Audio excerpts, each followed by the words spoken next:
Assalamualaikum warahmatullahi wabarakatuh. Saya Raisya Juliariani, perwakilan kelas 9F akan membacakan sajak yang berjudul Doa oleh Apip Mustofa.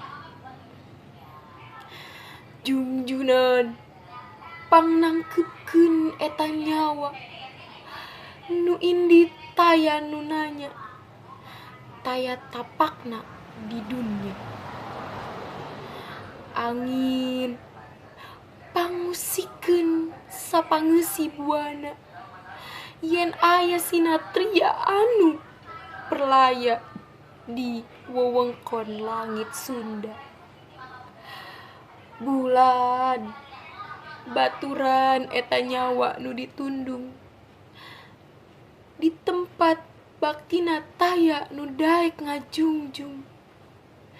He panon poe, geura aurkeun panas nu ngaduruk sagala.